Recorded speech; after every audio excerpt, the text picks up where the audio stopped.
نگر کے مشہور و معروف شخصیت جو کہ آپ شاعر بھی ہیں، صوفی بھی ہیں، بارگاہ سے وابستہ بھی ہیں. آپ کے بڑے خدمات ہیں محبوب نگر کی سرزمین پر.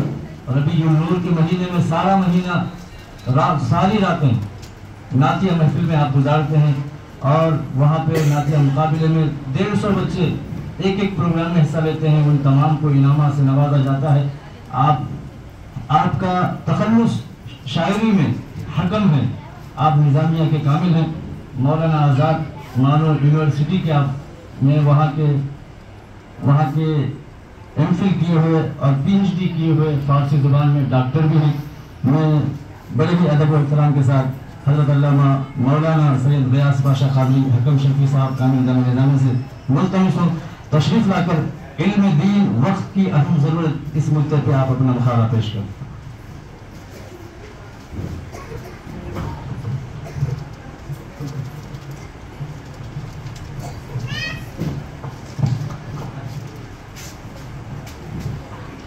السلام علیکم ورحمۃ اللہ وبرکاتہ. حمد بے حد و ثنائے لا تعد مر خدائے را کے شاعر نوع انسان رب زیور علم و دانش بیارست بدرود لامحدود ختم المرسلین شفیع المذنبین انیس الغربین وعلی آلہ و اصحابہ اکرمین الاجمعین کہ تخلیق ہیج دے ہزار عالم تفصیل بنی آدم از وجود باوجودش بوجود آمد و از پرتوے جمال عالم افروزش ظلمات کفر از میان دما و زمانیان برخاست. اما بعد فقال اللہ تبارک و تعالی فی القرآن المجید والفرقان الحمید اعوذ باللہ من الشیطان الرجیم بسم اللہ الرحمن الرحیم وعلم آدم الأسماء كلها ثم عرضهم على الملائكة فقال أنبئوني بأسماء هؤلاء إن كنتم صادقين. حمد بے حد من خدائے پاک را آنکھ ایما داد مشت خاک را آنکھ لطف خیش اظہار کر بر خلیلش نار را گلزار کر آنکھ با مرغ ہوا ماہی دہد بندگارا دولت شاہی دہد بعد از گویم نعت مصطفیٰ آنکھ عالم یافت از نور الشفا سید الکونین ختم المرسلین آخر آمد بود فقر اولین صد ہزارہ رحمتی جا آفری بروے و بر آل پاک طاہری ہر دم از ما صد درود صد سلام بر رسول و آل و اصحابش تمام. علم را آموز اول آخری ایجا بیا جاہلارا پیش حضرت حق تعالی نیست جا. علم باطن ہمچو مسکا علم ظاہر ہمچو شیر. علم باطن ہمچو مسکا علم ظاہر ہمچو شیر کئی بھوت بے شیر مسکا کئی بھوت بے پیر پیر. اللہ رب العزت نے اپنے کلام پاک میں ان تمام علوم کو رکھ دیا. انسان جس علوم سے آگاہ ہوتا ہے اور کئی ایسے علوم ہیں جہاں عام انسان کی رسائی نہیں ہوتی ہے. خیر الغرض میں نے اپنے خطبے میں جس آیہ کریمہ کی تلاوت کا شرف حاصل کیا وَعَلَّمَ آدَمَ الْأَسْمَاءَ كُلَّهَا اور اللہ تعالیٰ نے آدم علیہ السلام کو تمام اشیاء کے نام سکھا دیے. یعنی اللہ تعالیٰ نے حضرت آدم علیہ السلام پر تمام اشیاء پیش فرمائے بطور الہام کہ آپ کو ان تمام چیزوں کے نام کام صفات خصوصیات اصولی علوم اور سنتیں سکھا دی گئی. خالق کائنات سیدنا آدم علیہ السلام کو تمام چیزیں سکھا دی. انبئونی باسماء ہؤلاء پھر اللہ رب العزت نے فرشتوں سے یہ مخاطب ہو کر فرمایا کہ فرشتوں مجھے ان کے نام بتلاؤ. تمام چیزیں فرشتوں کے سامنے پیش کر کے ان سے فرمایا گیا کہ اگر تم اپنے اس خیال میں سچے ہو کہ تم سے زیادہ علم والی کوئی مخلوق نہیں، اور خلافت کے تم ہی مستحق ہو، تو ان چیزوں کے نام بتاؤ۔ کیونکہ خلیفہ کا کام اختیار استعمال کرنا، کاموں کی تدبیر کرنا اور عدل و انصاف کرنا، اور یہ بغیر اس کے ممکن نہیں کہ خلیفہ کو ان تمام چیزوں کا علم ہو جن پر اسے اختیار دیا گیا ہے اور جن کا اسے فیصلہ کرنا ہے۔ اس آیت میں اللہ تعالیٰ نے حضرت آدم علیہ السلام کے فرشتوں پر افضل ہونے کا سبب علم ظاہر فرمایا۔ یعنی حضرت آدم علیہ السلام جو تمام مخلوق میں انسانیت کو جو شرف بخشا گیا ہے، اس کا ایک سبب ہے علم۔ علم کو اس کا ایک سبب بنایا گیا۔ اس سے معلوم ہوا کہ علم خلوتوں اور تنہائیوں کی عبادت سے افضل ہے۔ یعنی کوئی انسان اگر رات بھر عبادت کرتا گیا، 1000 نوافل پڑھا، عام آدمی 1000 نوافل پڑھا، تو اس سے بہتر ہے کوئی ایک طالب علم ایک علم کی بات سیکھ لے، خواہ اس پر عمل کرے یا نہ کرے، اس 1000 نوافل سے زیادہ اس کے لیے بہتر اس کی علم کو حاصل کرنا ہو جاتا ہے۔ حضرت ابو ذر رضی اللہ عنہ فرماتے ہیں، حضور پرنور صلی اللہ علیہ وسلم نے مجھ سے ارشاد فرمایا، اے ابو ذر، اس حال میں صبح کرنا کہ تم نے اللہ تعالیٰ کی کتاب سے ایک آیت سیکھی ہو، یہ تمہارے لیے 100 رکعتیں نفل پڑھنے سے بہتر ہے۔ یعنی رات میں ایک آیت پاک سیکھ کر سو جانا یہ بہتر ہے رات پوری جاگ کر 100 رکعت نفل پڑھنے سے۔ پھر آگے فرمایا، تمہارا اس حال میں صبح کرنا کہ تم نے علم کا ایک باب سیکھا ہو، جس پر عمل کیا گیا ہو یا نہ کیا گیا ہو، تو یہ تمہارے لیے 1000 نوافل پڑھنے سے بہتر ہے۔ علم کی کوئی ایک بات سیکھ لی جائے، خواہ عمل کرے یا نہ کرے، اگر سیکھ لی جائے تو 1000 رکعت نفل پڑھنے سے بہتر ہے۔ علم کے کمالات ہیں۔ حضرت حذیفہ بن یمان رضی اللہ عنہ سے روایت ہے، نبی اکرم صلی اللہ علیہ وسلم نے ارشاد فرمایا، علم کی فضیلت عبادت کی فضیلت سے زیادہ ہے۔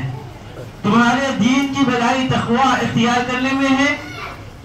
اور واقعہ حضرت آدم علیہ السلام سے یہ بھی معلوم ہوا کہ انبیاء علیہ السلام فرشتوں سے افضل ہے۔ یعنی جتنے انبیاء کرام ہیں یہ تمام فرشتوں سے افضل ہے۔ کوئی فرشتہ کسی نبی کے ہم پڑھنا نہیں ہوتا، تمام فرشتوں سے افضل۔ کئی علماء کرام نے اس کے کئی دلائل دیے ہیں۔ ایک دلیل کہ حضور صلی اللہ علیہ وسلم کے سامنے اللہ حضرت نے ارشاد فرمایا، وَمَا أَرْسَلْنَاكَ إِلَّا رَحْمَةً لِلْعَالَمِينَ، اور ہم نے آپ کو نہیں بھیجا مگر یہ کہ تمام عالموں کے لیے رحمت بنا کر۔ چونکہ عالمین میں فرشتے بھی داخل ہیں، اس لیے رسول کریم صلی اللہ علیہ وسلم نے ان کے لیے بھی رحمت ہوئے۔ اور جب آپ صلی اللہ علیہ وسلم فرشتوں کے لیے رحمت ہے تو رحمت مطلق ہے، تو یقیناً ان سے افضل بھی ہے۔ اور ایک دلیل ہے کہ حضرت ابو سعید خدری رضی اللہ عنہ سے روایت ہے، نبی کریم صلی اللہ علیہ وسلم نے ارشاد فرمایا، میرے 2 وزیر آسمانوں میں ہیں اور 2 وزیر زمین میں ہیں۔ آسمانوں میں میرے 2 وزیر حضرت جبرائیل اور حضرت میکائیل علیہ السلام ہیں، اور زمین پر میرے 2 وزیر حضرت سیدنا ابوبکر صدیق اور حضرت سیدنا عمر فاروق رضی اللہ تعالیٰ عنہ ہیں۔ اس حدیث پاک سے معلوم ہوا کہ حضور نور صلی اللہ علیہ وسلم بادشاہ کی طرح ہے، اور حضرت جبرائیل اور حضرت میکائیل علیہ السلام دونوں ان کے وزیر کی طرح ہے۔ اور چونکہ بادشاہ وزیر سے افضل ہوتا ہے، اس لیے ثابت ہوا کہ حضور نور صلی اللہ علیہ وسلم فرشتوں سے افضل ہے۔ اب علم کی تعریف، علم کسے کہتے ہیں؟ عربی زبان میں علم یعلم کسی چیز کو کما حق ہو جاننا، پہچاننا، حقیقت کا ادراک کرنا، یقین حاصل کرنا، محسوس کرنا اور محکم طور پر معلوم کرنا۔ اس طرح ادراک حقیقت کرنے والے کو عالم کہتے ہیں، جس کی جمع عالمون آتی ہے۔ اس مادے کی بنیادی معنی کسی چیز پر ایسے نشان کے ہیں جس سے وہ شے دیگر اشیاء سے متمیز ہو سکے۔ العلم والعلامت، ایسی نشانی جس سے کوئی شے پہچانی جائے۔ ایک زمانہ یہ قدیم تھا، ریگستانوں کے راستوں سے جب گزرے جاتے تھے تو وہاں پر بورڈ آویزہ ہوتے تھے، نشانی رکھی جاتی کہ اس راستے سے جانا، اسے بھی علامت کہا جاتا تھا، علم دینے والا کہا جاتا تھا۔ علم کا درجہ معرفت اور شعور سے زیادہ بلند ہے۔